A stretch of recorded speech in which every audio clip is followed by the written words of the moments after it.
Network News, and I'm right here in Harlem, 125th and Park Avenue under the Metro North. We just completed a press conference with Congressman Espaillat and many members of the Harlem community, and we were dealing with the issue of all of the methadone programs and drug treatment programs that are oversaturating the Harlem community. We have 70% of the drug programs in the city, about 5,800 people, 13 programs.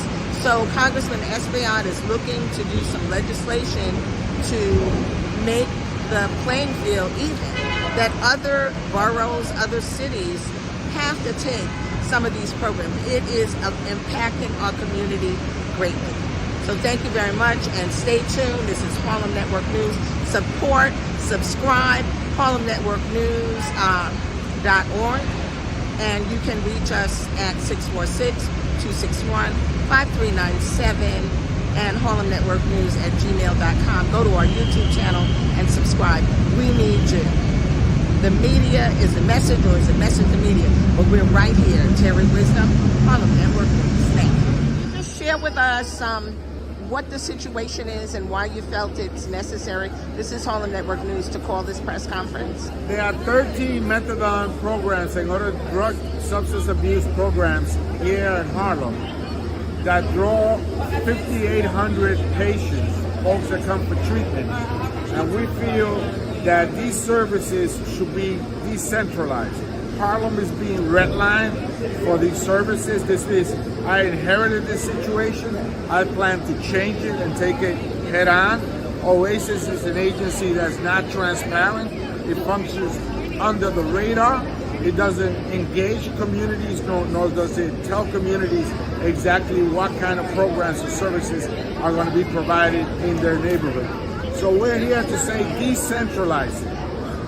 There's 13 programs, over 5,800 patients, in addition to folks that come over from Ward's Island, and in addition to folks that come over from Randall's Island. So this cannot be the epicenter of the fentanyl crisis. It has to be shared fairly across the city of New York. I'm Adriano, I represent the 13th district. And I want to thank all the neighbors for being here today to address a serious matter, which is the redlining of substance abuse programs right here in Harlem. We are sympathetic and empathetic about folks that need help. We support the services that are being provided to people across the city of New York, but we feel that Harlem has been targeted to carry on his shoulder the burden of the entire city of New York. We are not supportive of that. There are 13 programs right here in this commercial strip. 13 programs. And in addition to that, there is about over 5,800 folks that come for services right here in Harlem, in addition to people that come over from Ward's Island and Randall's Island. And so this is something that this community cannot shoulder.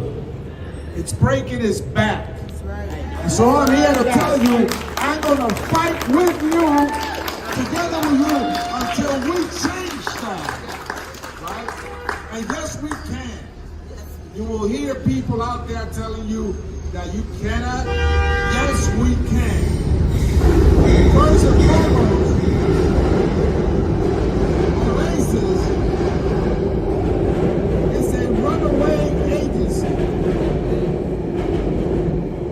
It deals in deception.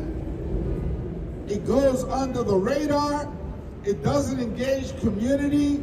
It doesn't tell local folks what the services are going to be or where they're going to be sited. They deal in the middle of the night, thinking that we're not going to stand up and push back. This is not NIMBY. We'll take our fair share of the programs for people that live right here in Harlem. But we're not going to take 13 programs and 5,800 people to come in from the entire city of New York.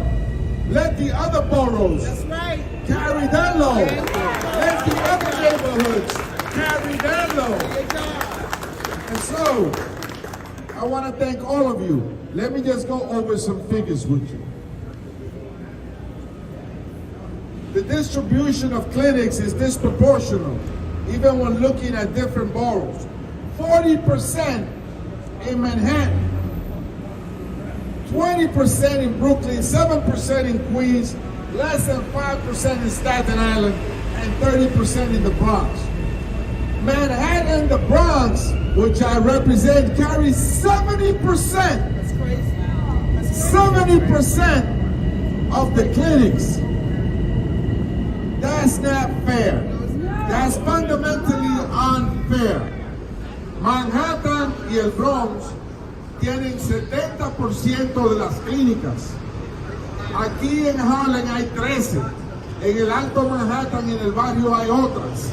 Nosotros estamos aquí para decirle a la ciudad que estos vecindarios no van a cargar un nivel desproporcionado de estos servicios. No estamos en contra de los servicios, pero no vamos a cargar el problema de toda una ciudad. And so, nearly 20% of the opioid treatment programs are located in East Harlem, right here, while some estimate indicate that as many as 75% of the patients are not local residents. Dicen que el 75% de los pacientes no son residentes locales. We're not against folks. We want to help them. That's why we think that the services should be given near their homes. Thank you. And so, again, this is a national crisis. This crisis, I've been around for a long time in the city of New York. I was around in Uptown during the crack years. Crack, a very addictive drug that almost took this city down. I tell you that fentanyl is going in that same direction. It is a highly addictive drug. It is an accessible drug. It's turning family members against each other. It's creating havoc in our streets. It must be treated. Those folks that are addicted must be given the services that they deserve. They must be given those life-saving services. We understand. We don't want people overdosing and dying. That is not fair. We want to help people. But you cannot saddle Harlem with 13 programs. You just can't do that and think that we're going to stay quiet. We're going to fight with the community to make sure that we turn that around. 5,800 patients coming here on a daily basis. The police, you just walk down the street. I just heard that a Kramer crew was out here earlier before any of us got here, and they felt unsafe and they left. Right? You go down to Lexington Avenue, and you're going to see the police in big numbers there. And we thank the city for doing that, trying to keep us safe. But this is way beyond the police. This is not just about the police. This is ultimately about a national health crisis that Harlem cannot shoulder and take up on its own while the rest of the boroughs and cities ignore it. I suspect that people are coming here from the tri-state area. In addition, it draws drug dealers to come around and deal in other drugs, including fentanyl.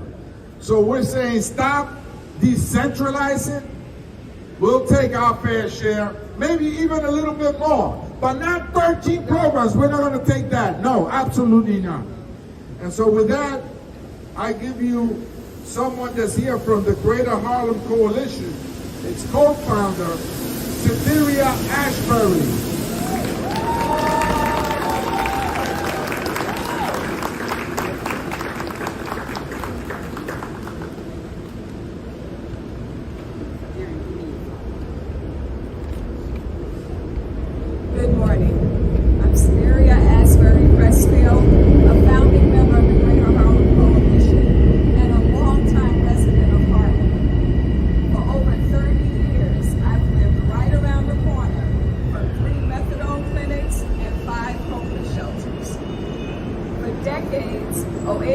claimed that opioid programs are for Harlem residents. However, the data reveals a different truth. These programs aren't primarily serving Harlem residents struggling with addiction. They're serving all of New York City. And as the Congressman said, over 75% of those attending these facilities do not live in Harlem. Instead, they're strategically placed here so that wealthier and whiter neighborhoods can avoid hosting them. Addiction is not a black or brown problem, nor is it a Harlem problem. It's a crisis. Every neighborhood is affected, and every neighborhood should bear their fair share of these facilities.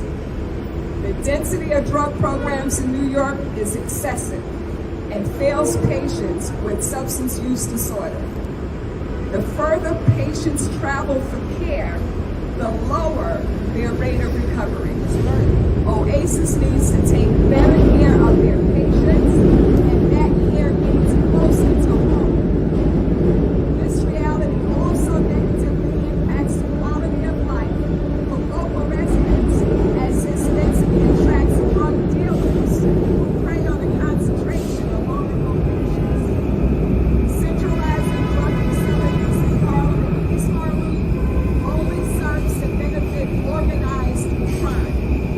Clustering so many drug programs in one area enables organized crime to import, distribute, and sell drugs more efficiently. Just as we have schools, libraries, and fire stations in every neighborhood, it's time to ensure access to drug treatment programs in every neighborhood. OASIS must put an end to its systemic oversaturation in black and brown neighborhoods, and they need to do it now. Thank you, Terri. Thank you so much. You know, OASIS says that they don't cite the locations, but they give out the permits. And they could very easily hold back the permits until a site that's appropriate is selected for each of the programs. It's been under their watch that Harlem has been redlined, this time not by the banks, but by the methadone programs. And so with that, let me give you the chair of Community Board 11, Xavier Santiago. Good morning. Did I get a good morning from everyone? Good morning, good morning, good morning. I wish we were gathering for happier circumstances. It's deeply upsetting to see what's happening here. This community, historically, black and brown, Latino, African American, we have shouldered an unfair burden for generations. I'm raising two boys here, fifth generation, with roots between here and the South Bronx. My own father, who grew up in Millbrook houses, raised by a single mom, and we're seeing history repeat itself, but through different machinations. I can't tell you enough. Thank you, Congressman, for convening, for making this happen. In medicine, the edict is simple: do no harm. Right? You have to focus on curing the cause, not subduing the symptoms. But at the very least, do no harm. But don't think we aren't empathetic. We need to resolve this matter in a way that helps the individuals, in a way that helps the community. And I'm appreciative that Mount Sinai, for example, has been leaning in. But what about all the other programs? They're not doing squat. Think about that. Think about that. OASIS' constant rebuttal, its arguments are invalid. It flies in the face of the Hippocratic Oath because the numbers don't lie. They're concentrating. We're perpetuating harm for future generations. But how do we bring balance back to this community? Balance back to the body? I ask you this. We got to change the laws, make them recovery-centric, desaturate the individual communities and spread it across the city, across the state. That's how you disperse it and meet people where they are so they can get on the track to healing. Not long ago, alternate side parking, 102 where I live, I had someone pass out against my vehicle. I had to administer Narcan. A rite of passage used to be going through the bodega. As a 10-year-old, go to the bodega, get some leche, get something, some sweets. My son can't do that. We administered Narcan, got him on his feet, he denied EMS. We couldn't help him. So we need Oasis, we need Albany to change the laws, the agencies to lean in, like we have been leaning in, which is why we passed that moratorium years ago calling for no new treatment centers. We asked for the data, we asked for the facts so we can make decisions. But now enough is enough. We have to come together and ask for the fair share across this city, nation, all over so we can cure this crisis together. Thank you. Let me recognize some of the people that are here. We have Barbara Askin from the 125th Street Bay. Barbara. Nina White, who's the district manager for Community Board 10. Nina. James Ratty, where's James Ratty? A local resident. William Smith, our local Democratic district leader. Please welcome him. And with that, let's invite up to the mic Madeline Stokely from the Mount Morris Park Community Improvement Association, his president. Thank you, Congressman. I really appreciate that you have been following and leading this effort actively. I appreciate my colleagues and my neighbors and friends, the coalition, who relatively recently, although I know it feels like a long time, started just saying no, no, no, no, no, and making this a very central and current issue. What I would like to take the opportunity to do this morning is to move a little bit away from the statistics because they have been given and they are important and you've heard them. What I will focus on is being a lifetime, primarily East Harlem resident, being the daughter of Hilda Stokely, who was the district leader and Panama Club was right there, being the niece of Alice Carnegie and others, our forebears, who led the struggle to make sure that Harlem was a place that we wanted to stay and live and we were not going to lose it. I remember Harlem when the civil rights was strong and we were out here on the streets, that men were coming back from Vietnam. They were ready, they knew how to shoot, they were mad, they were angry. And then the next thing we started seeing is the infiltration of drugs on our streets. We started being told that we were the drug problem. And if it was not for us, New York and America would not have a drug problem. But we, who had some political consciousness, understood that given our low income, we could not support a multi-million, billion-dollar corporation that was dealing drugs through this country. So we knew this was part of the COINTELPRO to destroy the strength of the civil rights movement and the human rights movement. But then we started buying into the fact that we had to get these people off the street. So then we started buying into the fact that they had to be locked up. They had to be given a drug that would not get them off of drugs, but would perpetuate them on drugs for the rest of their life. So the pharmaceuticals were there. The pharmaceuticals are making big money off of this. And so for some of us, we recognize that this is part of systemic racism in America, that this oversaturation surely is an example of that, but the roots are so, so deep. So as we struggle and fight, we're not just struggling to fight. We don't want to see addicts on the corner. We don't want to see 13 services in our community. We want people to be healthy. Right. Our healthcare system knows how to cure people if they choose to be cured of all kinds of addiction. But all of a sudden with this, all they know how to do is shoot them up with methadone. What they know how to do is to, when I look on television, I see these wonderful idyllic settings where white people go to get their treatment. Why can't we not have something like that? But instead, we have a nighttime sneak-in where you could come and shoot up. My daughter was attacked right out here in front of Chase Manhattan Bank by a random individual who was so out of it. He struck her in her face, and every bone in her face was broken. To this day, she still suffers. My grandson told me the other day, who was a grown man and now has his own children, that he recognized through therapy that he suffered post-traumatic stress disorder.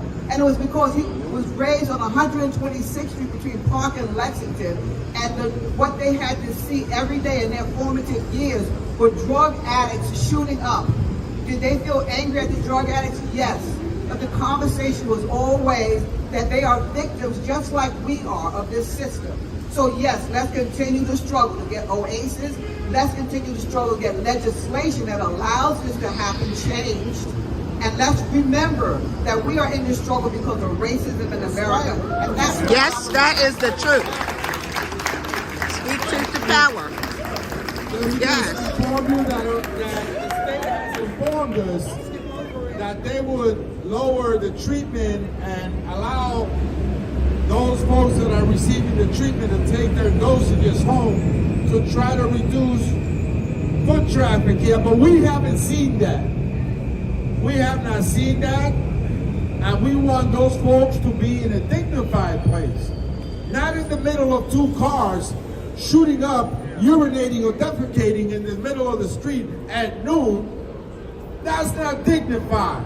They need a dignified place where they could be treated. You know, and so we're asking the state, decentralize these programs, take them to the boroughs where these folks live, meet them where they are, make them a dignified service where people can lift themselves up, not by substituting one drug over the other, but by making sure their spirit is restored. And so I've also introduced legislation at the federal level to make it tougher, stringent, to ensure that the community has a greater voice when these programs are placed in these neighborhoods. But we start by asking OASIS and the city of New York to decentralize these programs and take the services to the individuals that are receiving them where they are. With that, I thank also Carrie King from Uptown Grand Central, and all of you. Each and every one of you are the answer to this. Let's not postpone this fight. Let's not make believe that it's all forgotten and lost. Each of us have the ability to change this. One step at a time. We can do that. Believe me, we can do this. Let's continue this fight, and we'll make this change. God bless you, and keep the faith. Questions? Any questions? From the media, question. I'll answer your question afterwards. Any questions? Thank you so much, everybody.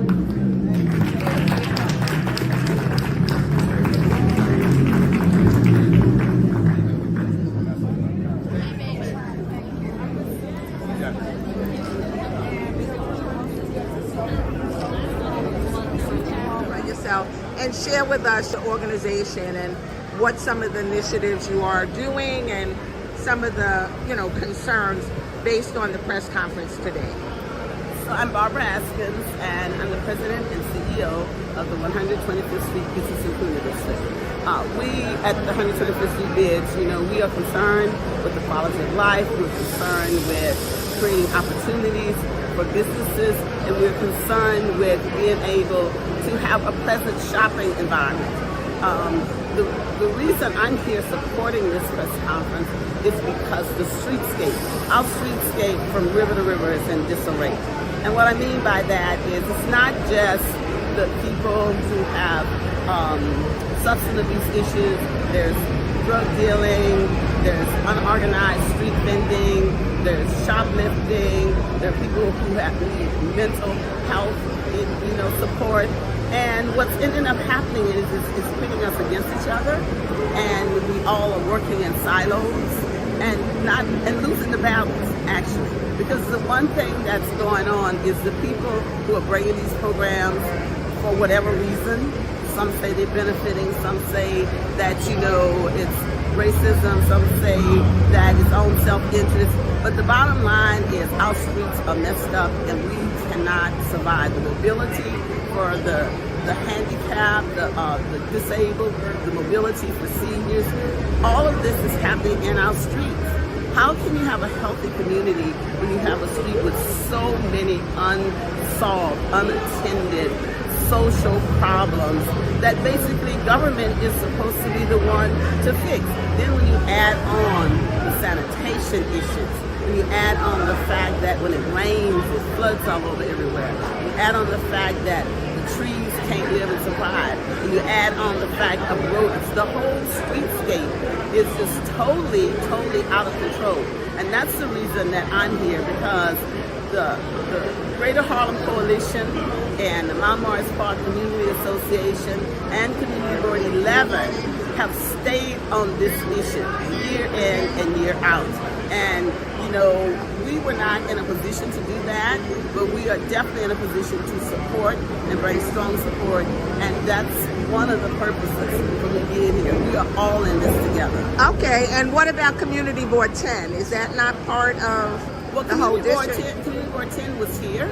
Okay. And the issues exist in Community Board 10. Not at the magnitude that it is here, but what happens here flow over there, and a large concentration of the facilities are in Community Board 10. So see, that's why it's a need for us to come together, because it seems like when we segregate in different pieces, Community Board 9 have different problems around the same issue. Right. 10 have different problems around the same issue. 11 have different problems around the same issue. What does it look like in totality for Harlem? You know, we need to get to that point, and we need to come together and say, no,